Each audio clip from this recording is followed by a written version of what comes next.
Hello all, welcome back to Editorial Analysis and Answer Writing Practice at 9 p.m.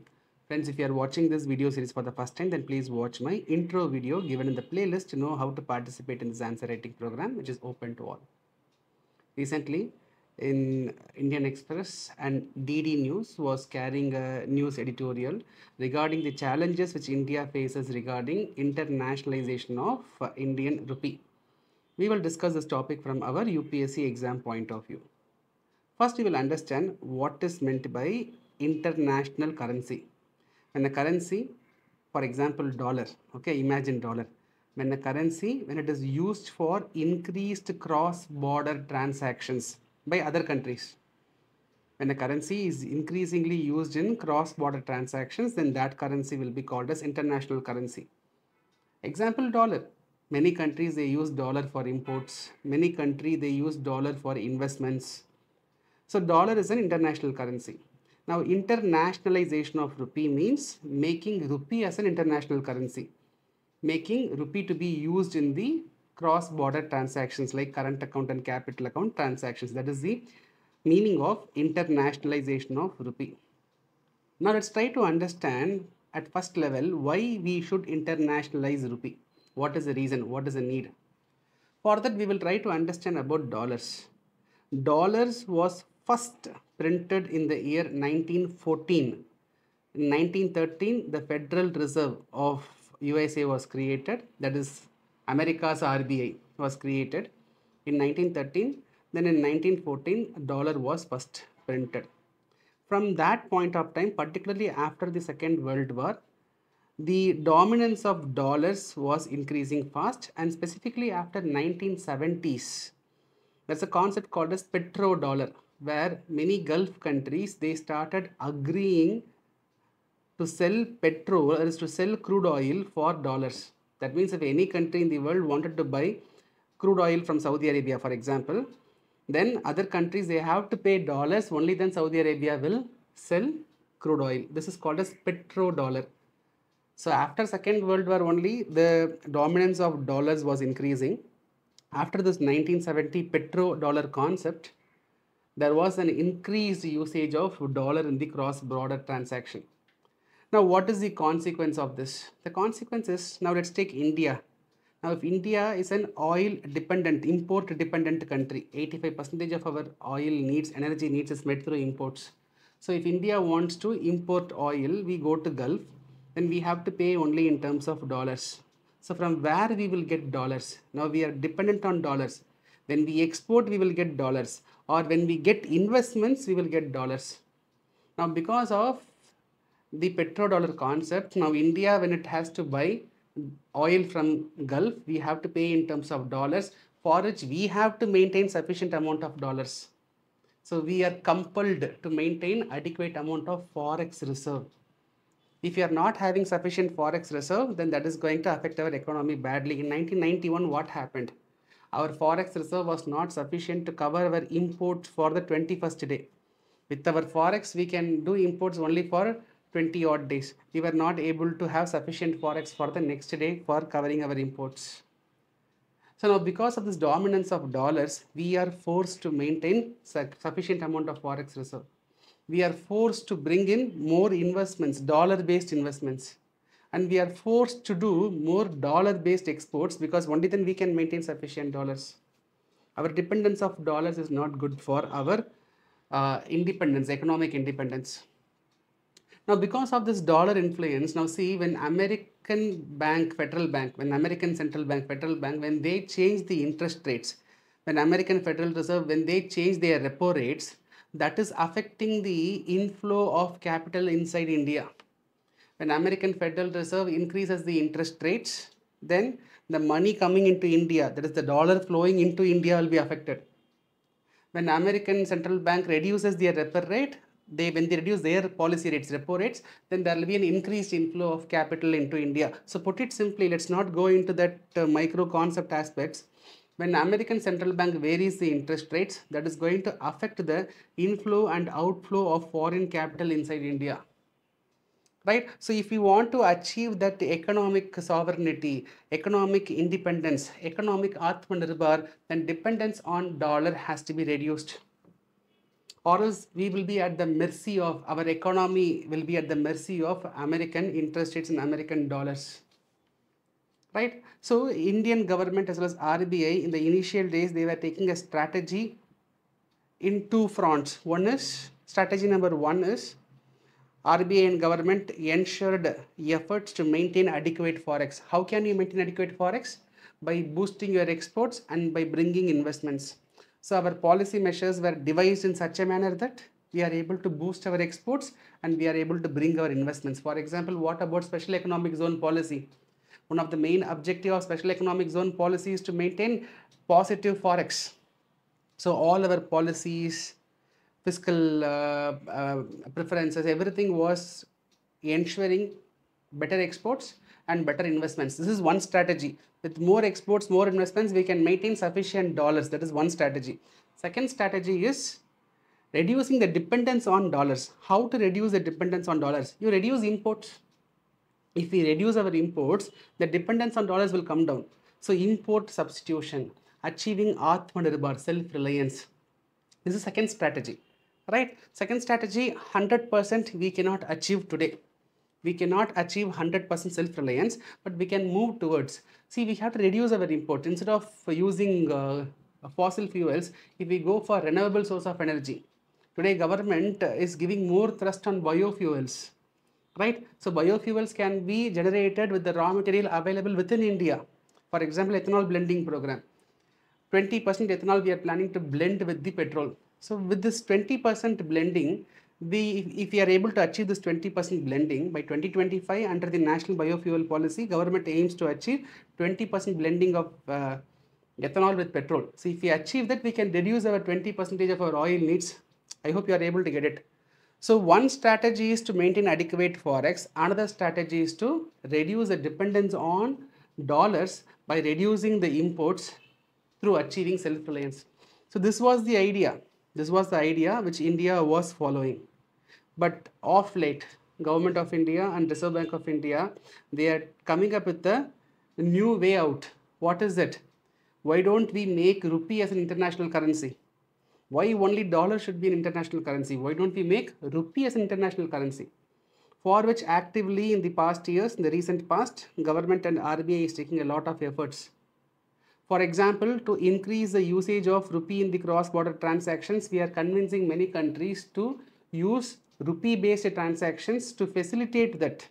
To facilitate that, India has also created Vostro, international Vostro account concept.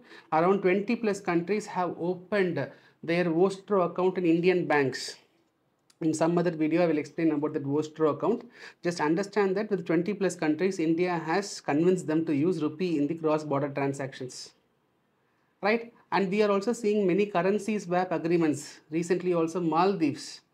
India and Maldives have signed a currency swap agreement. The currency swap includes dollar, euro as well as rupee. Almost 3,000 crores worth of rupee we are swapping with Maldives. So currency swap is also one way through which we are trying to increase the usage of rupee between the cross-border transactions. Right? And government is also encouraging more rupee denominated bond-based external commercial borrowings. External commercial borrowing means what? I am a private company. I want to borrow. I can borrow from Indian financial institutions or I can borrow from foreign financial institutions. So I borrow from foreign financial institutions, that is external commercial borrowing. So when I borrow through this external commercial borrowing route, government is facilitating or government is motivating the borrowers to go for rupee denominated borrowing. Right? For example, masala bonds. So these are some efforts taken by the government and RBI and a working group. RBI has set up a working group to study about the possibilities, what are the efforts to be taken for achieving this internationalization of currency, of rupee. They have also submitted the report. So the point is, our strategy before was different. Our older strategy was to maintain adequate forex. Second strategy is to reduce the dependence on imports. That means to reduce the dependence on dollars. But now what is the strategy? The strategy is, why not we internationalize rupee? See, internationalization cannot happen in one single day. Okay, dollars, euro, it took a lot of years and efforts. It traveled a lot of time. right? And then only it was able to achieve that international status. So rupee is not going to have become international, in the coming years immediately. But we have a huge potential. We have a huge potential. Government has sensed it, and government has started with carefully designing the policies to internationalize Indian rupee. Now, what will happen if Indian rupee becomes internationalized? What will be the benefits for India?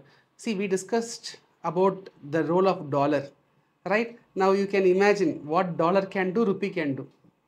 If rupee becomes an international currency, number one, our trade becomes seamless. See, if today if I want to import something from other countries, I need dollars. But tomorrow when rupee becomes international, if I want to import anything from other countries, I can use rupee only. When I can use rupee only, then I am not dependent on external shocks.